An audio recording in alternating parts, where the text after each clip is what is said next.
सांसद संजय राउत ने मीडिया से बातचीत के दौरान चुनाव आयोग पर राज ठाकरे के द्वारा लगाए गए 96 लाख बोगस मतदाता आरोप पर अपना रुख स्पष्ट किया। साथ ही उन्होंने मुंबई में चुनाव आयोग के खिलाफ 1 नवंबर को होने वाले सर्वपक्षीय मार्च के संदर्भ में भी जानकारी दी। नक्कीच काल महाराष्ट्र नवनिर्माण सेनेचे प्रमुख राज ठाकरे यांनी त्यांच्या कार्यकर्त्यांच्या मेळाव्यामध्ये विशेषतः खास करून निवडणूक आयोग, निवडणूक याद्यांमधले घोटाळे, निवडणूक यंत्रणेतला भ्रष्टाचार यावर भाष्य केलं आणि त्याच्यातला जो महत्वाचा मुद्दा आहे की आजही महाराष्ट्रातल्या निवडणूक मतदार याद्यांमध्ये साधारण 96 लाख मतदार बोगस आहेत। 96 लाख म्हणजे मी ज्याला आपण राऊंड फिगर म्हणतो ते 1 कोटी। 1 कोटी मतदार बोगस असणं म्हणजे निवडणुकीचा निकाल पूर्ण या बोगस मतदारांच्या हातामध्ये आहे। आता विधानसभा निवडणुकीनंतर मुंबईमध्ये 4 दिवसामध्ये 6.5 लाख मतदार वाढवले गेले। 6.5 लाख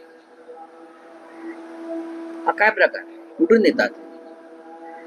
अमित शहा म्हणतात 2 दिवसापूर्वी दिल्लीत की आम्ही घुसखोरांना शोधून काढू आणि घुसखोर जर मतदार यादीत असतील तर आम्ही त्यांना हाकलून देऊ मतदार यादीतून। महाराष्ट्रामध्ये 1 लाख बोगस मतदार घुसखोर आहे असं आम्ही मानतो। अमित शहानी हे 1 कोटी मतदार 1 लाख 1 कोटी मतदार घुसखोर जे तुमच्या भाजप, मिंदे वगैरे लोकांनी घुसवले आहेत, सुरुवात तिथून करा तुम्ही। मतदार यादीतला घोटाळा जोपर्यंत आहे तोपर्यंत निवडणुका निष्पक्ष पारदर्शक होणार नाहीत आणि त्यासाठी देशाचं लक्ष वेधून घेण्यासाठी आम्ही महाराष्ट्राच्या निवडणूक आयोगावर 1 नोव्हेंबर रोजी मुंबईमध्ये सर्वपक्षीय मोर्चाचं आयोजन केलं। तशी काल घोषणा झाली। काल शिवसेना भवनातल्या पत्रकार परिषदेला सर्वपक्षीय नेते हजर होते।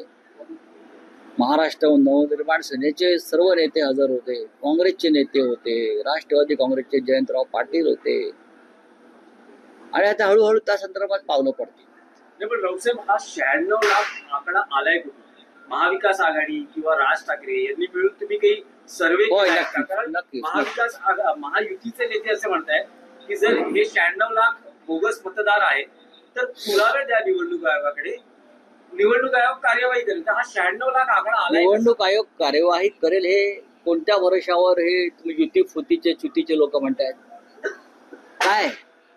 बरं का, काय निवडणूक आयोगाने कार्यवाही करावी म्हणून 2 दिवस 14-15 तारखेला शिष्टमंडळ भेटलं, काय कार्यवाही केली? पुरावे दिले ना, पुरावे दिले ना आम्ही। विधानसभा, लोकसभा, विधानसभा निवडणुकी दरम्यान जे वाढलेलं मतदान आहे 46 लाख ते 50 लाख, ते एकाच पक्षाला कसं काय पडू शकतं? का दुसरं कोणी इथे निवडणुकीला उभे नव्हते काय? कसले पुरावे मागतात? चोर पुरावा मागतोय मी चोरी केल्याचा।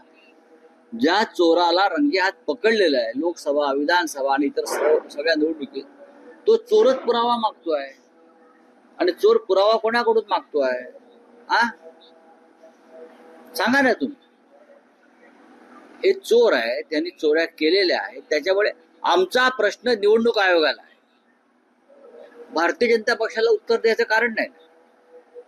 आमचा प्रश्न संविधानिक पदावर बसलेल्या संस्थेला आहे, ते उत्तर देतील।